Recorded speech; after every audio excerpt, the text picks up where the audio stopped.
Hello guys, 69,000 शिक्षक भर्ती में आज हम बात करने वाले 6800 की लिस्ट को लेकर के क्या इससे बीएड बाहर हो जाएगा और यदि बीएड बाहर हुआ तो कट ऑफ कितना कम होगा, साथ ही कौन सी मेरिट रहेगी सुरक्षित। और ब्रिज कोर्स को लेकर अभी आवेदन शुरू ही होने वाला था कि उस पर स्टे के लिए अभ्यर्थी कोर्ट पहुंच चुके हैं, तो उस पर क्या होने वाला है। साथ ही बीएड वालों का भविष्य कितने खतरे में है, क्योंकि दोस्तों नए बीएड वाले तो नहीं आने वाले हैं। ऐसे में क्या होने वाला है, ये बहुत बड़ा मुद्दा है। 6800 की लिस्ट से बीएड वालों का क्या होगा, तो एक एक करके जानते हैं। सबसे पहले दोस्तों बात करते हैं 69,000 का जो मामला है वो 21 जुलाई को कोर्ट में लगा हुआ है। ऐसे में ये तो कम संभावना है कि 21 जुलाई तक फैसला आ जाए, पर ये तो तय है कि ब्रिज कोर्स 21 जुलाई से पहले पहले स्टार्ट हो जाएगा। ऐसे में 6800 की जो लिस्ट है उसमें जो बीएड वाले हैं उनके साथ क्या होगा, क्योंकि एक तरफ एनसीटी कह रहा है कि एक ही साल का मौका देंगे, एक ही मौका देंगे, और अगर उसमें 6800 की लिस्ट वाले बीएड को तो कैसे आएंगे, यही सबसे बड़ा प्रश्न है। आप ये देख सकते हैं कि कोर्ट में जो कि जस्टिस सूर्यकांत जी के कोर्ट में मामला लगा हुआ है, 21 जुलाई को मामला लगेगा 69,000 का।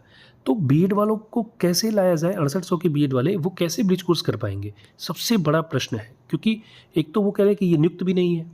ऐसे में सबसे बड़ी बात है कि 21 अगस्त 2023 से पहले पहले जो नियुक्त हो चुके हैं उन्हीं को ब्रिज कोर्स कराया जाएगा। ऐसे में लोग कह रहे हैं कि 6800 की लिस्ट से बीएड को बाहर जाना ही पड़ेगा, और ये कुछ हद तक ये बात सही भी है, लेकिन पूर्णतः सत्य नहीं है। क्योंकि दोस्तों सुप्रीम कोर्ट अपने निर्णय को बदलने का भी अधिकार रखती है। साथ ही सुप्रीम कोर्ट इनको विशेष छूट प्रदान कर सकती है, क्योंकि इनकी नियुक्ति 2021 की हो चुकी है। हालांकि विद्यालय आवंटन या स्कूल नहीं मिला, पर चयन सूची में नाम तो है। ऐसे में हो सकता है कि सुप्रीम कोर्ट इन्हें छूट दे दे। और सबसे बड़ी बात है दोस्तों कि जिस बेंच ने प्राइमरी को इनवैलिड किया था उसमें 2 सदस्य थे, जबकि अभी जो सूर्यकांत जी की अध्यक्षता में जो बेंच है उसमें 3 जज हैं। ऐसे में पुराने बेंच के फैसले को पलटने का अधिकार सुप्रीम कोर्ट रखती है। हो सकता है पलट दे, हो सकता है कि इनको रिलैक्सेशन दे दे।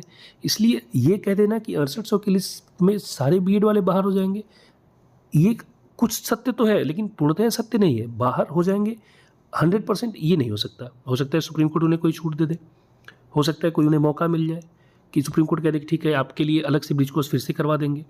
क्योंकि देखिए मौका तो दिया गया, ब्रिज कोर्स कराने के लिए 2 साल के अंतर्गत कराना था, पर मौका दिया सुप्रीम कोर्ट ने कि भाई चलो इसके बाद भी करा दो। तो ऐसा नहीं है, मौका मिल सकता है। अब बात करते हैं कि 6800 की लिस्ट से अगर बीएड बाहर हुआ तो कट ऑफ पर क्या प्रभाव पड़ने वाला है।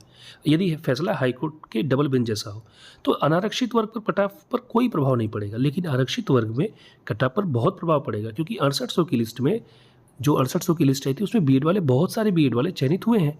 अगर वो बाहर जाएंगे तो कट ऑफ को बहुत अंतर पड़ने वाला है। तो ऐसे में सबसे पहले कट ऑफ को देखते हैं कि कितना कट ऑफ जा सकती है। तो हाई कोर्ट के डबल बेंच ने एटीआरई को पात्रता परीक्षा माना, जिसको हम मान के चलेंगे अभी, और एमआरसी को अनारक्षित वर्ग में ही रखा। और अगर बीएड में नए ना आए तो कट ऑफ कितना जा सकती है, क्योंकि दोस्तों अभी मामला सुप्रीम कोर्ट में, पर हाई कोर्ट का जो निर्णय है अगर वैसा आता है फैसला तो इस बात पर हम चर्चा कर सकते हैं। अब सबसे पहले बात करते हैं अनारक्षित वर्ग के कट ऑफ की। तो देखिए दोस्तों, एक गुणांक के आधार पर एक मेरिट लिस्ट आई थी, जिसमें आप देख सकते हैं जो पहला रैंक है वो है आशा देवी जी का, जो कि इनका वर्ग है ओबीसी। ध्यान से देखिएगा, ओबीसी वर्ग में है 106.33, यानी ओवरलैप कराया गया है, ये प्रॉपर ओवरलैप हुई है। आप देख सकते हैं जहाँ जहाँ पहली जो हाई मेरिट वाले में है, ये पहली रैंक, दूसरी रैंक, तीसरी रैंक, 5वीं रैंक, 7वीं रैंक, 6ठी रैंक, ये सब ओबीसी वाले हैं। मैंने जानबूझ के गोला कर दिया है क्योंकि ये शिक्षा मित्र होंगे। साथ ही आप देख सकते हैं कि क्रमांक के आधार पे अभी जिसका 704 नंबर पे है उनका 92.12 गुणांक है, जिसका 720 पे है उनका 92.05 है। यानी क्रम के आधार पर एक प्रॉपर मेरिट लिस्ट 69,000 में आई थी और अच्छे तरीके से ओवरलैपिंग कराया गया। ये मैं बार बार आपको इसलिए बता रहा हूँ कि कुछ लोग कहते हैं कि 19,000 पदों पर घोटाला हुआ है। देखिए अनारक्षित वर्ग में केवल 12,000 अभ्यर्थी चयनित है सामान्य के, तो 19,000 पद पर घोटाला हो ही नहीं सकता है। और ये जो लिस्ट है उसमें आप देख सकते हैं गुणांक के आधार पर लिस्ट बनी है। अब बात करते हैं जनरल की। तो अनारक्षित वर्ग में 34,500 तक आप कट ऑफ देखेंगे तो 69.26 तक कट ऑफ गई है, यानी गुणांक 69.26 तक है। तो इसके ऊपर तो जो है वो 100% सेफ है, 100%, उनको कोई चिंता की कोई बात नहीं है। कारण क्या है दोस्तों कि ये गुणांक के आधार पर है, इसमें फ्लक्चुएशन हो ही नहीं सकता, क्योंकि आप भले कोई अंदर बाहर हो जाए एमआरसी की वजह से, लेकिन इसमें किसी का नंबर नहीं बढ़ेगा। ऐसे में जो भी अभ्यर्थी अनरिजर्व में 69.26 से ऊपर है वो तो सेफ है। साथ ही पहली सूची में 6,996 पद खाली रह गए थे, इसलिए तीसरी लिस्ट आई थी। ऐसे में उनको अनरिजर्व को 3,000 पद और मिलेंगे, तो कट ऑफ 68.85 से लेके 68.5 तक भी जा सकती है।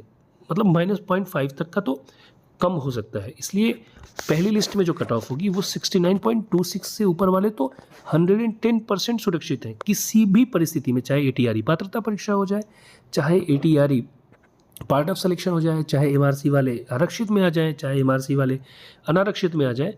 अनरिजर्व की कट ऑफ 69.26 से 0.1 गुणांक भी ऊपर नहीं हो सकती, कम जरूर हो सकती है पर इससे ज़्यादा किसी भी कीमत पर नहीं जा सकती। अब बात करते हैं दोस्तों ओबीसी की कट ऑफ की। ओबीसी की कट ऑफ, जो कि लोग कह रहे थे कि 19,000 पदों पर ओवरलैपिंग सही से नहीं हुई, इसको लेके मैंने आपको दिखाया किस प्रकार से लिस्ट बनी थी और प्रॉपर तरीके से ओवरलैपिंग हुई है। अब हाई कोर्ट ने कहा है कि एमआरसी वाले जो है उनको अनारक्षित में रखा जाए, चूंकि सरकार ने उसको आरक्षित वर्ग में डाल दिया था और इसी वजह से हाई कोर्ट की डबल बेंच ने माना कि 7,149 पद पर एमआरसी के कारण विसंगति उत्पन्न हुई है और उसके लिए हाईकोर्ट ने प्रॉपर क्रमांक भी दिए हैं अभ्यर्थियों को। 34,589 क्रमांक के बाद गड़बड़ी शुरू हुई है और 7,149 पद तक गड़बड़ी हुई है। अब आप इसके लिए हाईकोर्ट का आदेश देख सकते हैं, जहां 34,589 के बाद वो लिखते हैं the petitioner have named at least 3 general category candidate who have been without any horizontal reservation selected at the serial number 34,591, 34,594 and 41,905. According to them, at least 7,149 general category candidate have been selected beyond the available reserve vacancy. यानी general की जो vacancy है उसके बाद ये लोग select हुए, इन्हीं को लेकर के समस्या उत्पन्न हुई थी। ऐसे में दोस्तों अगर 6800 की लिस्ट से बीएड बाहर हुआ तो ओबीसी कट ऑफ 63 से 64 तक जा सकती है और यदि 6800 से बीएड बाहर नहीं हुआ तो जाहिर सी बात है 64 से 65 के बीच में ओबीसी की कट ऑफ रहेगी। अब क्योंकि 67,867 ओबीसी कट ऑफ 66.7 तक गई थी और 6800 की जो लिस्ट आई है जिनको अभी नियुक्ति नहीं मिल पाई थी, इनकी कट ऑफ 65.6 तक गई थी। ऐसे में और 3,000 अगर पद मिलते हैं तो 64 से 65 तक ओबीसी कट ऑफ जाएगी। अगर बीएड रहा तो, नहीं रहा तो 63 से 64 भी जा सकती है। एससी वर्ग कट ऑफ दोस्तों 57 से 58 तक जाएगी और अगर बीएड नहीं रहा तो बीटीसी वाले इसमें जितने हैं वो सब के सब चयनित हो जाएंगे जो पास हुए हैं। एसटी और दिव्यांग और अन्य आरक्षण वाले जो भी सुपर टेट पास हैं वो सब के सब सुरक्षित हैं, ऑलरेडी वो नौकरी कर रहे हैं। एसटी की तो सीटें रिक्त भी रह गई थी, लगभग 1100 सीटें रिक्त रह गई थी। अब दोस्तों बात करते हैं ब्रिज कोर्स पर स्टे के लिए जो केस किया गया है। तो 6800 के अभ्यर्थियों द्वारा ये केस किया गया है कि यदि अगर एनसीटी ब्रिज कोर्स शुरू करवा देगी तो फिर हमारा क्या होगा। तो देखिए एनसीटी अभी उन्हीं को ब्रिज कोर्स कराएगी जो 21 अगस्त 2023 से पहले नियुक्त हो चुके हैं। ऐसे में कोई चांस नहीं है, अगर फैसला भी आ जाए तो भी ये चांस नहीं है कि 6800 के मामले में इनको ब्रिज कोर्स कराया जाएगा बीएड वालों को।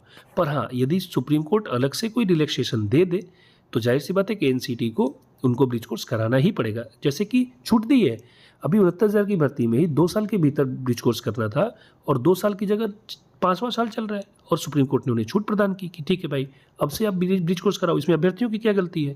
तो ऐसा है तो 6800 के मामले में भी बीएड के साथ हो सकता है कि 6800 की लिस्ट को नियुक्ति नहीं मिली, इसमें उनकी अभ्यर्थियों की क्या गलती है। तो उम्मीद रखिए कि छूट मिले। अब बात करते हैं कि क्या 69,000 में अगर नई सूची बनी तो बीएड वाले बाहर होंगे। ये बात सही है कि 21 अगस्त 2023 के बाद बीएड वाले प्राइमरी में नहीं आ सकते, पर मामला 69,000 सुप्रीम कोर्ट में है और हो सकता है कि सुप्रीम कोर्ट कोई विशेष छूट दे करके ये कर सकती है कि चलो एक भर्ती में बीएड वाले आ सकते हैं। कारण क्या है कि एक ही भर्ती में 2 नियम नहीं हो सकते दोस्तों। बाकी वीडियो देखने के लिए धन्यवाद, थैंक यू।